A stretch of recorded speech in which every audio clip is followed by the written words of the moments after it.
Thank you, Mr. Chairman. It's almost like you didn't want me to speak tonight. You kept turning me off. I have a question for Mr. Patterson. First of all, Tim, you and I go way back. How long have you been coming to this committee to come in opposition to the equal pay bill? Or not just you, but lobby and others in general. How many years? I would say as long as far back as when Representative Hunter's father was yes. here bringing such legislation. Right. And it's never passed, but yet it seems strange to me, and I'm going to just say this because I have to get it off my heart.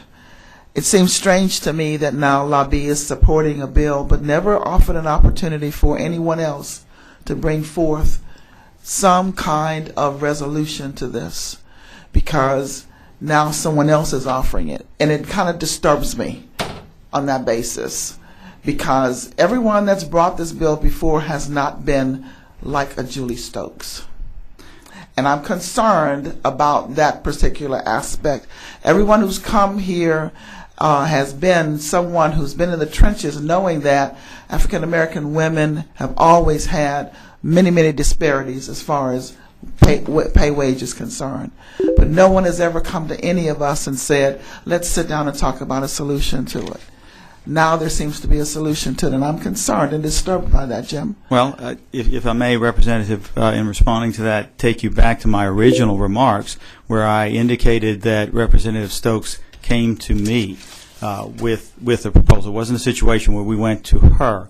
It was something that she wanted to work on after having been privy to the discussions that had occurred in her presence in this committee, and asked us to work with her to try and see if we could find a way.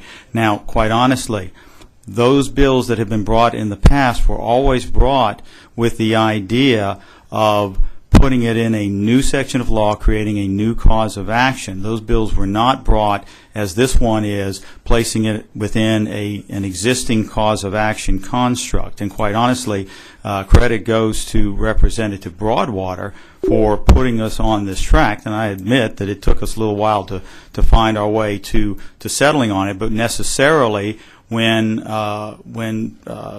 Representative Stokes approached us, that was the starting point that we came to. Now, I will also add that last year I tried to discuss with the proponents for Representative Norton's bill something similar to this, a solution similar to this at that time, and was basically told that they were not interested then. And I think in part because they believed that they were going to be able to have the legislation that was ultimately enacted for the public sector applied to the private sector as well. And of course that is their intention now here today, or was. But essentially it was Representative Stokes approaching us. It was not us going to her saying, here is the solution. We were coaxed, if you will, into coming up with this, and it took some effort and some discussions, again, with labor attorneys to bring them to a position where they felt that this would be appropriate. Given the fact that she approached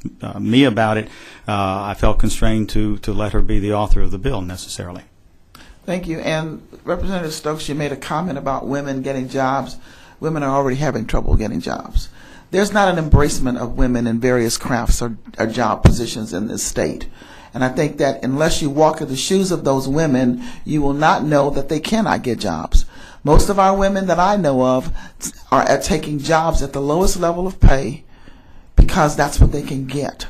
But that's unfortunate, and it always brings to play the issue of equal pay for them and the kinds of jobs that they go into, even when they have training. I know of young women who have college degrees who are not getting their positions in their degrees, and yet are having to take jobs that don't give them the same kind of pay that a man is going to make, even in a job that they're working in. So it's very difficult for me to sit here and even look at what you're proposing at this point in time and say that this is a fair, reasonable means of looking at this particular issue in our state. Our state is not ready. and it has never been ready, and I don't think it's going to be ready before I die, in order to take on the issues that we have in this state of not embracing diversity, not embracing equal pay, and not embracing the fact that there are individuals suffering in this state because of all of these social ills, and we bring them to the table and we try to surface over them. I'm just getting a little bit tired of it, and I just wanted you to know that I'm tired of, there's a fight, always a fight, for people in this state who don't look like you. There's always a fight for individuals who are the poor, and there's always a fight for the downtrodden. And nobody seems to want to stand up because we have such a conservative aspect that these people don't matter. Thank you. Okay. Thank you, Representative Smith. May I please address? Yes, you may. First, I would like to say that don't assume, because you think you know me, that you know where my shoes have walked. I'm the daughter of blue-collar professional man and a stay-at-home mom who lost her husband when he was 46 and she was 43, and who had a high school degree. I'm the first college graduate in my extended family, and I do understand what it is to have a disadvantage. And I do.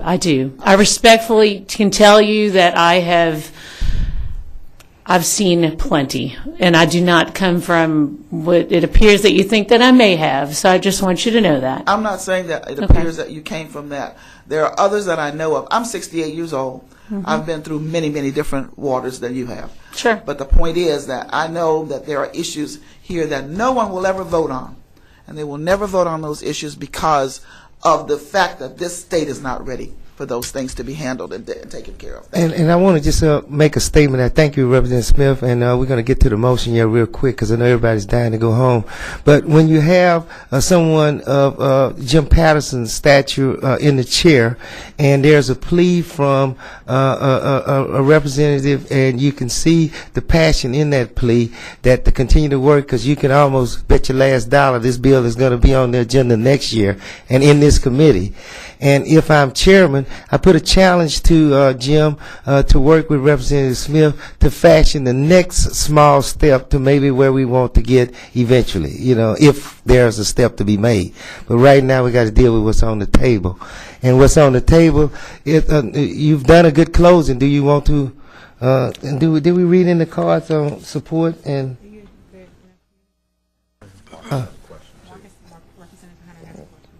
Okay, I have Representative Hodges' light on first. Do you? Yes, Representative Hodges. Well, first of all, I'd like to say thank you, Julie. I know your heart, and it is for women, and it's for equality for all of us. And I want to say thank you to you, Jim, for representing and hearing. And I also want to say thank you to every one of you women that have come year after year after year after year. And sometimes people don't hear it the first time. I do counseling, and there's a rule that says people have to hear something 7 times before they actually hear. And so I think we're hearing, the legislature is hearing the heart cry for equality for women. We've come a long way. My mother worked as a proofreader at this state capitol. When I was a little girl, my whole life, she worked as a proofreader. And so we've come a long way. And I think this is a huge step for equality for women. What the bill does, as I read it, I sat here comparing both bills.